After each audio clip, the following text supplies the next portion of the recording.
Hello everyone. चलो, अच्छा, हमने पिछली क्लास में वोटिंग का केस हमने शुरू किया था। वोटिंग, और उसमें मैंने बताया था टोटल आपको 5 सेक्शंस आपको कवर करने हैं, 106 से लेके 110 तक। टोटल 5 सेक्शंस आपको कवर करने हैं, 106 से लेके 110 तक। अच्छा, 106 था रिस्ट्रिक्शन ऑन वोटिंग राइट्स का सेक्शन, कर चुके हैं हम। 107 था voting by show of hands, ये भी कर लिया हमने। 108 था आपका वोटिंग बाय इलेक्ट्रॉनिक मींस, ये भी हमने पूरा सेक्शन पढ़ लिया। अब रहता है 109 और 110, ये हम आज पढ़ेंगे। इसमें से पहले हम पढ़ेंगे 109 वोटिंग बाय पोल, और फिर हम पढ़ेंगे 110 voting by postal ballot. Voting by postal ballot, ये हम आज पढ़ेंगे।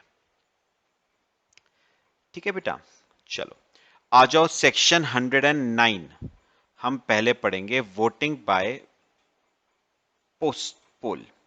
ठीक है, पोस्टल बैलेट बाद में पढ़ते हैं, पहले वोटिंग बाय पोल। देखो, वोटिंग बाय पोल का सेक्शन क्या है बेटा? सेक्शन 109 पढ़ते हैं। Voting by poll in the meeting, discretion to order poll. A poll may be ordered to be taken by the chairman on his own motion, that is without any demand for poll by any member or proxy. In other words, chairman has suo motu power to order poll. अच्छा, अब सुनो, ध्यान से मेरी बात सुननी है। हम पढ़ रहे हैं सेक्शन 109। देखो, सेक्शन 109, सेक्शन 109 है वोटिंग बाय पोल का। अच्छा, पहली बात पता है क्या आती है?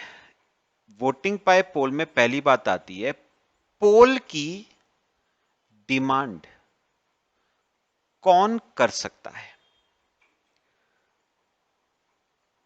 पोल की डिमांड कौन कर सकता है? पता है पोल की डिमांड कौन कर सकता है? या तो पोल की डिमांड खुद, ध्यान से सुनना, या तो पोल की डिमांड खुद चेयरमैन करे अपनी मर्जी से, अपनी इच्छा से, बिना किसी मेंबर के बोले।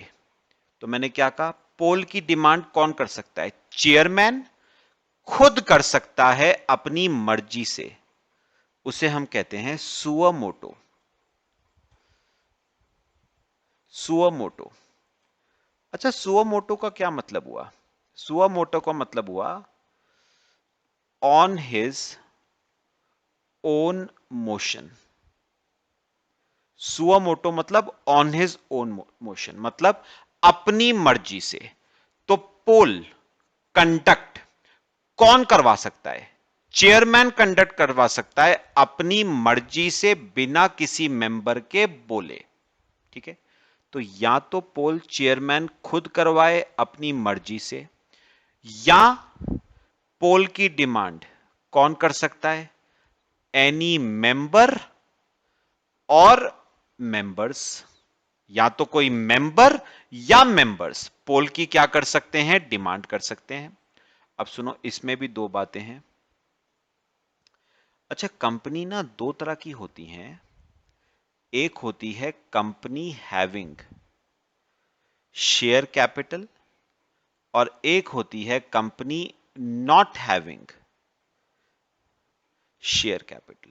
तो सुनो, अगर कंपनी के पास शेयर कैपिटल है, अगर कंपनी के पास शेयर कैपिटल है, तो कौन से मेंबर या मेंबर्स पोल की डिमांड कर सकते हैं?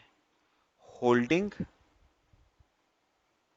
होल्डिंग पढ़ना जरा एक बार, देखो क्या कहा है, एनी मेंबर और मेंबर्स प्रेजेंट इन पर्सन और proxy holding 1/10 of the total paid up of total voting power. सुनो क्या कहा उसने, उसने कहा पोल की डिमांड कौन से मेंबर कर सकते हैं? अगर कंपनी हैविंग शेयर कैपिटल का कोई मेंबर है तो ही must hold more than equal to 1/10 of voting power. यानी जो मेंबर या मेंबर्स पोल की डिमांड कर रहे हैं उनकी होल्डिंग कंपनी में 1/10 वोटिंग पावर या उससे ज्यादा की होनी चाहिए, या फिर holding holding more than equal to ₹5 lakh of paid up share capital. या तो उनकी होल्डिंग कंपनी में हो 1/10 वोटिंग पावर की, या उनकी कंपनी में होल्डिंग हो 5 लाख या उससे ज्यादा की पेड अप शेयर कैपिटल की। दोनों में से एक भी शर्त अगर पूरी होती है तो वो मेंबर या मेंबर्स पोल की डिमांड कर सकते हैं। बात समझ आई? तो मुझे बताओ पोल कंडक्ट कौन करवा सकता है? चेयरमैन अपनी मर्जी से, अपनी इच्छा से कंडक्ट करवा सकता है बिना किसी मेंबर के बोले, या मेंबर या मेंबर्स पोल की डिमांड कर सकते हैं। अगर कंपनी हैविंग शेयर कैपिटल है तो उस केस में वही मेंबर या मेंबर्स पोल की डिमांड कर सकते हैं जो होल्ड करते हैं एटलीस्ट 1/10 ऑफ वोटिंग पावर या at least 5 lakh paid up share capital. अच्छा, what about company not having share capital? ये हटा दो, कैपिटल तो है ही नहीं ना, तो ये हटा दो, बस ये वाला पॉइंट आ जाएगा। मतलब कौन से मेंबर्स पोल कंडक्ट करवा सकते हैं? Members holding more than equal to 10% of voting power. तो अगर कोई मेंबर 10% या उससे ज्यादा की वोटिंग पावर होल्ड करता है तो वो मेंबर या मेंबर्स पोल डिमांड कर सकते हैं। बात समझ आई सबको? पोल की डिमांड कौन कर सकता है? चेयरमैन अपनी मर्जी से पोल करवा सकता है बिना किसी मेंबर के बोले, या मेंबर पोल की डिमांड कर सकते हैं। मेंबर कर सकता है या मेंबर्स कर सकते हैं? वही मेंबर्स कर सकते हैं जो या तो होल्ड करते हैं 1/10 ऑफ वोटिंग पावर एटलीस्ट, या होल्ड करते हैं at least 5 lakh of paid up share capital in case of company having share capital. और company not having share capital के केस में they must hold at least 1/10 of voting power. बात समझ आई? Copy करो पहले इतना, फिर आगे चलते हैं।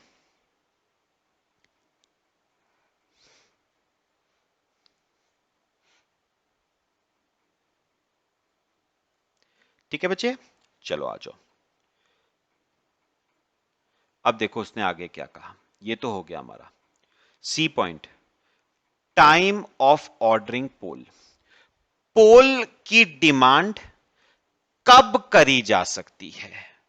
तो या तो पोल की डिमांड करी जाए before declaration of result of voting of show of hands, या तो आप शो ऑफ हैंड्स की वोटिंग का रिजल्ट आने से पहले डिमांड कर दो पोल की, या शो ऑफ हैंड्स का रिजल्ट आने के बाद अगर आप उस रिजल्ट से सेटिस्फाइड नहीं हो तो भी आप पोल की डिमांड कर सकते हो ऑन डिक्लेरेशन ऑफ रिजल्ट। तो मुझे बताओ पोल की डिमांड कब करी जा सकती है? When can poll be ordered? Time of ordering poll. Poll conduct कब हो सकता है? या तो पोल कंडक्ट हो before declaration of result before declaration of result of voting, before declaration of result of voting by show of hands, या तो पोल order किया जाए शो ऑफ हैंड्स की वोटिंग का रिजल्ट आने से पहले, या फिर पोल की डिमांड कब करी जा सकती है?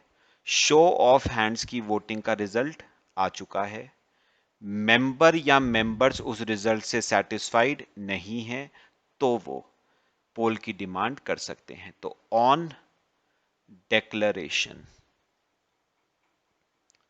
of result, on declaration of result, ठीक है। चलो बेटा आगे आओ। अब देखो फिर उसने क्या कहा, withdrawal of demand for poll, the demand for poll may be withdrawn any time by the person who made it, मतलब जिसने पोल की डिमांड करी थी वो जब मर्जी चाहे अपनी डिमांड को क्या कर सकता है बच्चे, विड्रॉ कर सकता है। अच्छा, टाइम ऑफ टेकिंग पोल, अच्छा अब सुनना सुनना, पता है पहले एक बात समझो, कौन से मैटर्स पे पोल डिमांड करी जा सकती है? Matters on which poll may be demanded, कौन से मैटर्स पे पोल डिमांड करी जा सकती है? तो वैसे तो बेटा किसी भी मैटर पे ना, किसी भी मैटर पे आप पोल की डिमांड कर सकते हो, लेकिन फिर भी मैं इस चार्ट को ना दो पार्ट्स में डिवाइड कर रहा हूं। पहला है adjournment, adjournment of general meeting और अपॉइंटमेंट ऑफ चेयरमैन। ये आपको याद होगा, हम ऑलरेडी पढ़ चुके हैं। अपॉइंटमेंट ऑफ चेयरमैन, तो मुझे बताओ पोल कौन से मैटर्स पे डिमांड करी जा सकती है? अगर मेंबर जनरल मीटिंग को एडजर्न करना चाहता है तो उस केस में वो पोल डिमांड कर सकता है, या चेयरमैन के केस में, चेयरमैन के अपॉइंटमेंट के केस में पोल की डिमांड करी जा सकती है अगर member voting by show of hands के केस में सेटिस्फाइड ना हो। बाकी ना वैसे किसी और क्वेश्चन पे भी, एनी अदर केस, और केसेस में भी पोल की डिमांड करी जा सकती है। पता है क्या, सुनो सुनो, अगर तो पोल की डिमांड करी गई है इन दो केसेस में, तो उस केस में पोल इमीडिएटली कंडक्ट करवानी पड़ेगी। पोल मस्ट बी कंडक्टेड इमीडिएटली। इन दो केसेस में पोल इमीडिएटली कंडक्ट कराई जाएगी। अच्छा, बाकी किसी और केस में इमीडिएटली कंडक्ट करवाने की जरूरत नहीं है, आप विद इन 48 आवर्स आप पोल कंडक्ट करवा सकते हो। कॉपी कर लो इसे, ठीक है। तो अगर एडजर्नमेंट ऑफ जनरल मीटिंग का केस है या अपॉइंटमेंट ऑफ चेयरमैन का केस है, इन दो केसेस में अगर किसी मेंबर ने पोल की डिमांड करी है तो पोल इमीडिएटली कंडक्ट करवानी पड़ेगी, जबकि बाकी केसेस में आप विद इन 48 आवर्स आप कंडक्ट करवा सकते हो। फिर देखो, फिर वो क्या कह रहा है, ये तो हमने कर लिया। अच्छा, scrutineers at poll, where a poll is to be taken the chairman shall appoint such number of scrutineers as it may deem fit। तो याद रखना, जब मेंबर्स पोल की डिमांड करते हैं तो चेयरमैन किसको अपॉइंट करेगा? स्क्रूटनियर्स को। और उसने कहा है सच नंबर मतलब एक या एक से ज्यादा स्क्रूटनियर्स अपॉइंट करे जा सकते हैं एज ही में डीम फिट। अच्छा, स्क्रूटनियर्स का काम क्या होगा? स्क्रूटनियर शैल स्क्रूटिनाइज द पोल प्रोसेस, वो पूरे पोल के प्रोसेस को स्क्रूटिनाइज करेगा, ठीक है, और वोट्स गिवन ऑन द पोल, तो वो पूरे पोल के प्रोसेस को स्क्रूटिनाइज करेगा और कितने वोट्स कास्ट करे गए हैं सबको स्क्रूटिनाइज करेगा। फिर वो एक रिपोर्ट बना के देगा किसको? चेयरमैन को, in such manner as may be prescribed. अच्छा, चेयरमैन की पावर्स क्या हैं? Chairman shall have the power to regulate the manner in which a poll shall be taken, result of the poll shall be deem to be the decision of the meeting on which poll was taken. तो याद रखना, जो भी पोल का result आएगा वही बताओ meeting का डिसीजन माना जाएगा, अब फेवर में आए या अगेंस्ट में आए। देखो, अब आओ जरा अगले पे, इसी का पार्ट है। देखो, अच्छा ये ना कुछ आपको रूल्स गिवन है। देखो, provision contained in rule 21 of companies management and administration rules, procedure for scrutinizing the poll process। ठीक है, क्या कह रहा है वो? The chairman of the general meeting shall ensure the following: scrutinizers are provided with the register of members, उनके specimen signature, attendance register and register of proxies। पता है क्या, चेयरमैन का ये फर्ज बनता है, चेयरमैन का ये फर्ज बनता है कि वो स्क्रूटनियर को प्रोवाइड करे मेंबर का रजिस्टर, मेंबर के स्पेसिमेन सिग्नेचर्स, अटेंडेंस रजिस्टर किस किस ने मीटिंग अटेंड करी है, और प्रॉक्सीज का रजिस्टर, क्योंकि पोल पे वोटिंग मेंबर के साथ साथ प्रॉक्सी भी कर सकता है किसी और मेंबर का। याद रखना, पोल पे प्रॉक्सी वोटिंग कर सकता है क्या? बिल्कुल कर सकता है, तो रजिस्टर ऑफ प्रॉक्सीज भी प्रोवाइड किया जाएगा। Scrutinizers are provided with all documents received by the company pursuant to section 105, 112, 113। अब देखो scrutinizers की ड्यूटी क्या होगी? Scrutinizer shall arrange for, polling papers arrange करेंगे, पोलिंग पेपर्स को मेंबर्स में डिस्ट्रीब्यूट करेंगे, मेंबर्स और प्रॉक्सीज में डिस्ट्रीब्यूट करेंगे। अगर जॉइंट होल्डर्स का केस है तो polling paper shall be given to the first named holder on in his absence to the joint holder attending the meeting. अच्छा याद करो, हमने करा हुआ है, जॉइंट होल्डर के केस में किसका नाम रेलेवेंट होता है? जिसका नाम रजिस्टर ऑफ मेंबर्स में पहले लिखा जाता है। तो याद रखना, अगर जॉइंट होल्डर्स हैं तो उस केस में पोलिंग पेपर किसको दिया जाएगा? जिसका नाम पहले लिखा गया था रजिस्टर ऑफ मेंबर में। अगर वो नहीं आया है तो फिर दूसरे मेंबर को दिया जाएगा। Polling paper shall be in form number MGT 12। तो याद रखना, फॉर्म इसका क्या होगा? MGT 12। Scrutiniser shall keep a record of polling papers received in response to poll by initialling it. याद रखना, जब आपको पोलिंग पेपर्स मेंबर से रिसीव हो जाएंगे ना, ठीक है, तो आप उस पर अपना क्या करोगे? इनिशियल्स करोगे, अपने सिग्नेचर्स करोगे। Signature scrutinizer shall lock and seal an empty polling box in the presence of members and proxies।